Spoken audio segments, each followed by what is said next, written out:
All right. Good afternoon, everyone. We are joining on all of our streaming platforms right now as we continue to talk about this winter storm headed our way. So, of course, I can't do it alone. I need meteorologist Sandra Brogan. Sandra, I know we've been kind of going into just details that people need to know about, but just I want to start off with just a little synopsis of what time we're expecting to see everything, and then we'll get into the nitty gritty. Yeah, don't be fooled by the calm before the storm, because it's not a bad day out there right now. I mean, it's chilly, it's a little breezy at times, but it's really not a bad day. But later this evening, that's when we can expect freezing rain, maybe some sleet mixed in with it to start developing across the area, and then from there it's going to overspread more of the region. So we're going to see it transition to all freezing rain, I think, for later tonight into tomorrow morning. That's actually going to be the most dangerous time to travel. So that's when I would say, stay off those roads tonight into tomorrow morning, definitely. So with that being said, I know we're kind of looking out the window here. There is a little bit of sunshine, and it is, like you said, the calm before the storm. So if you do need to make any last minute preparations, maybe run to the store and grab a few things, we would say, now's the time to do it, definitely sooner rather than later, before the conditions definitely start to change.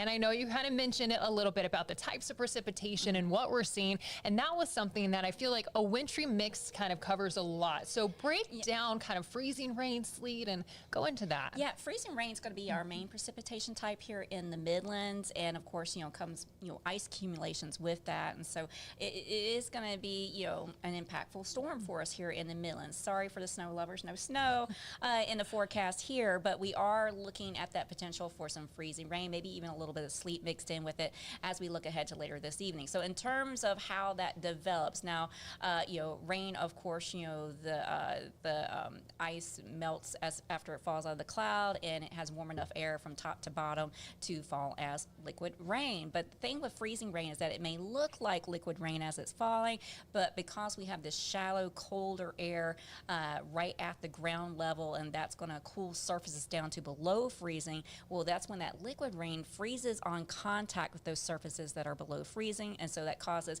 that coating of ice. Now, also something else with sleet, it has a little bit more of an opportunity, a little bit deeper column of some below freezing air for any melted ice to refreeze, I should say, and they freeze into ice pellets, and so they actually bounce when they hit surfaces.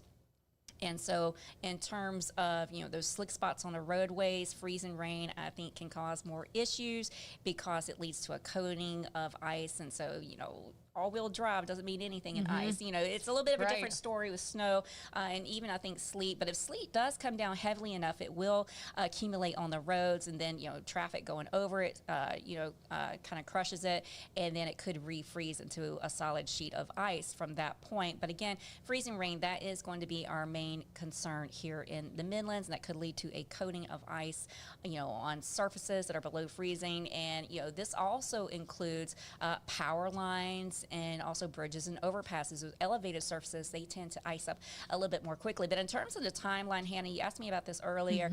Later this evening, we're looking at that sleet and freezing rain mixture that I was talking about, but transitioning to all freezing rain. And again, keep in mind, it's going to look like rain as it's falling, but because at that time, tonight into tomorrow morning, surfaces will be below freezing. It will freeze on contact, leading to that coating of ice.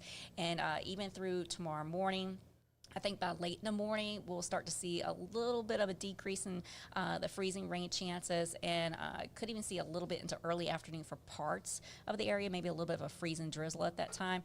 But we will eventually see that freezing rain transitioning to rain looking ahead to Sunday afternoon into Sunday night. And the thing with Sunday night is it's interesting. We're getting a little bit of everything except snow. We could see some thunderstorms putting down some heavy rain for Sunday night as a cold front moves through. But that also brings us to Monday morning, and our concern Monday morning is that any of that moisture still on surfaces, even though the precipitation of any kind will no longer be falling, we've got temperatures that will be below freezing Monday morning, and so any lingering moisture will likely refreeze on those surfaces. Yeah, it's important to, again, just take caution. If you can stay home, definitely stay home. And I do want to pop this up because we are right now live also on our Facebook. So if you have any questions for myself, for Sandra, we'll obviously do the best as possible to answer any questions that you may have. But this is the time we're going to be popping up on all of our digital platforms. And it's nice to kind of know, Sandra, I appreciate you breaking down what everything means and also the timeline, because it is important that you know, kind of each precipitation can pose its own risk, and all of it going together, there might be lulls in the storm, but I mean, once nightfall comes, then it's really, there's not sunshine to warm it up, and it really can make a difference. Right. You know, so a lot of that moisture, you know, we may have some wind, but, you know, it will still be around puddles and parking lots. Okay. Also, you know, even roads could still see some black ice forming for Monday morning because of that lingering moisture, because it's going to happen at night. You know, the end part, I think, of the system will happen at night with that heavy rain, and so it won't have that potential to, you know, won't have an opportunity, I should say, as much as if it occurred during the day to evaporate. So it'll still be there when we get to those freezing temperatures again for Monday morning. So that's why that's why Monday is a first alert weather day as well. Okay, and with this, I would love for you to kind of touch on the amount of potential ice and how, you know, it might not sound like it's a lot, but it can have a big impact, and why we just need to be cautious. And again, we keep saying it. I know we sound like a broken record, but if you can stay home, stay home. However, if you must get out on the roads, or we've also been mentioning how it can impact power lines as well, tree branches. So kind of break down the difference. But first, we are going to get to this question from Valencia. Will I be good to commute to work at 11 a.m. on Sunday? Sandra, I'm going to defer to you. Oh, it depends on where you are. Also, you know, that's kind of getting into that point where, you know, we'll see a decrease in the freezing rain, but we could still have, you know, icy spots on the road. So, if you can, I would probably wait till later in the day if you can, maybe at least the afternoon. Sunday if you have to go. I mean, if that, you know, if you can. Yeah, obviously situationally based, we totally understand that. Sometimes you do have to go into work, and it depends on where you are. So I know it's going to sound maybe like not the greatest answer, but just kind of keep up to date with the weather team really tracking it. And obviously as the system moves, you guys will have a better understanding about what's actually sticking on the ground, the ice, and kind of what it looks like. And conditions will vary from, you know, north to south across the Midlands. You know, if you are north of I-20, chances are you'll probably still have some ice on the roads.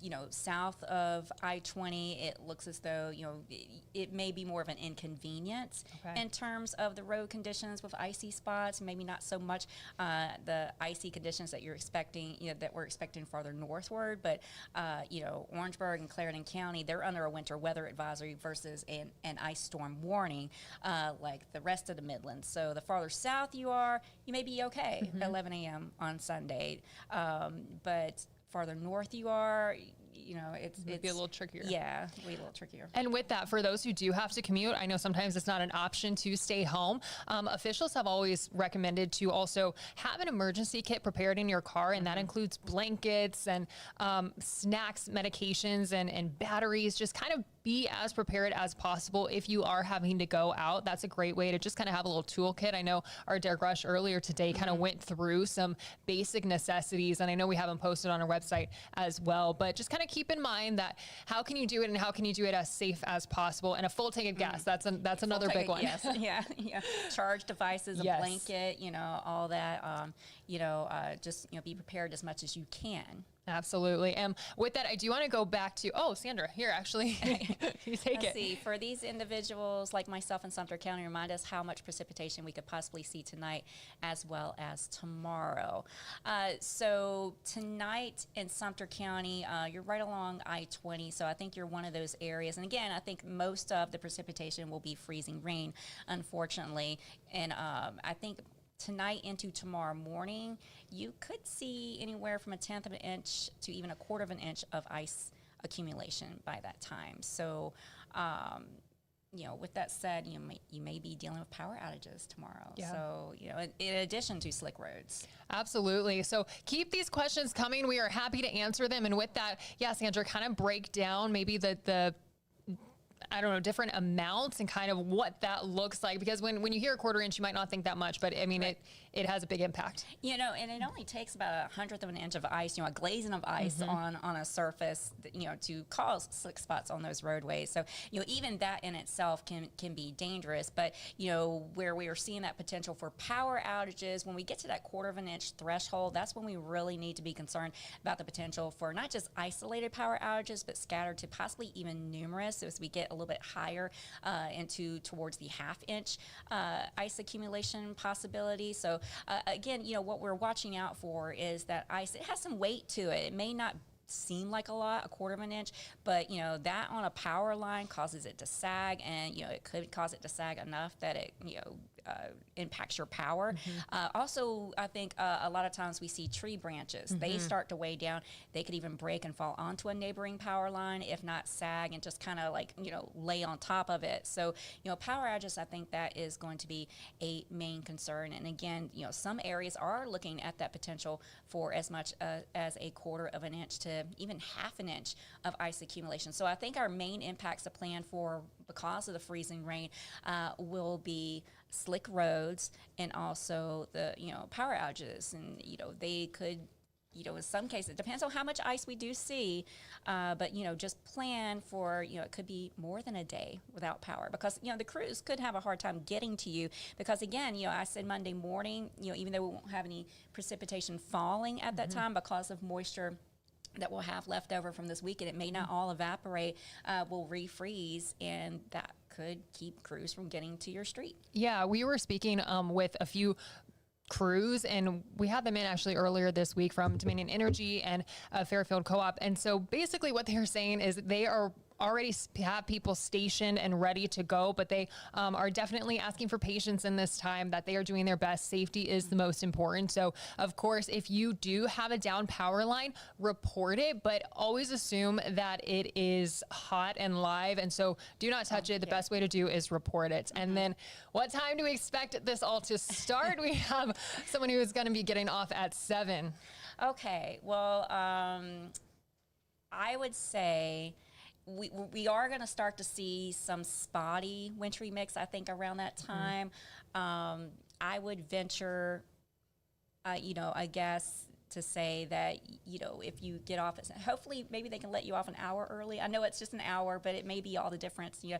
But I think it really gets going 8, 9 o'clock, and the height of the storm, the potential for freezing rain, will be overnight and through tomorrow morning. That will be the height of it. Okay. But we could start to see some spotty wintry mix across parts of the area as early as around 7 or 8 o'clock tonight. But I think around 7. For the most part, you should be okay, you know, but that's when it could start to get going, and it should be spotty. But, you know, if you can get off just a little bit earlier, you know, might as well, you know, never hurts to ask. Yeah, absolutely. Regardless, be safe. I do want to give you guys just a little update. So South Carolina is under a state of emergency that Governor McMaster declared a little bit earlier this week. Now, Governor McMaster and other state officials, the state emergency management officials, they will be providing an update to a public at 2 p.m. today. Now, WIS, we will be there, and we will broadcast that on Channel 10 as well as our streaming platform. So the information we get from there will obviously relate to you guys. I do also want to say that we have resources on our website as well, and that's from warming shelters. There are a lot in the Midlands that are open. And again, we never know with the power, if it does go out, maybe just kind of knowing the closest one to you and having that ready to go just in case. Yeah, that's good advice. Yeah, just kind of have a game plan. The best way to prepare is just kind of having a plan. You never know what to expect, but if you can have charged batteries and also have your medications ready to go. And actually with that brings me to my next point.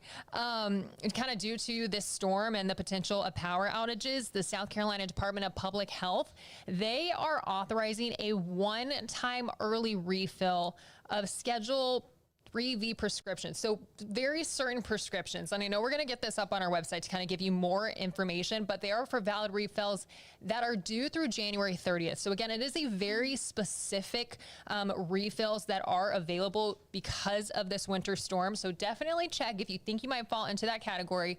Do some check, maybe make a few calls beforehand, but just keep that in mind. And again, we're going to have everything on our website. That's definitely the best way to do it as far as getting updates, our app, our website, and then of course on air with this. And I know our weather team has done a fabulous job really tracking the system. Oh yeah, and speaking of, we have the QR code right there on the screen for the First Alert Weather app, and you know, it's a great resource to have. I love it. You know, I'm not biased or anything, but you know, I think it's really cool because we give you updates throughout the day. You know, video updates. updates. You can go on there, check out the forecast, in addition to the video updates, but also, it has a live radar on there. So you can pretty much go in there and look anywhere in the country at a live radar at, any type of precipitation headed your way, or maybe headed to your friend's house in Michigan, So it's just a very useful resource to have, I think. Yes, absolutely. We are getting another question about, will they be okay to travel back to school on Monday morning in college, that is? Again, I think I'm going to kind of sound like a broken record with Sandra, but it depends on where you are going and where you are starting out for sure. Yeah. Monday morning, it sounds like to me, and I'm not sure, but maybe you're traveling out of the area, maybe. Kind of. Sorry, I have a question maybe to kind of clarify, but kind of explain how, Georgia, if people are going north versus going, south down to the low country, kind of explain the differences there. Yeah, well, farther northward, they're going to, have, eventually it'll be more of a snow event. So depending on where your college is, I mean, you could be running into just more problems along your route. But if it's going to be locally, or maybe if you're headed, farther southward, I don't know. I think since I'm not sure what route you would be taking, I think if you could, wait till at least like mid-morning or something, because around here, I will say locally, by mid to late morning, we should be above freezing at that time, and so that would help out with the road conditions. So, but, farther south, of course, I don't think they'll be quite as cold as here locally, but if you can wait to mid to late morning, that's what I would do. Okay, kind of follow-up question on of that. As far as the Midland goes, maybe more centrally with Columbia, commutes for Monday, I know we're still tracking a lot of schools that are shifting to e-learning, but as far as commutes go, are we still expecting to see some potentially icy roads early on in the morning? And when does that sunshine maybe peak out?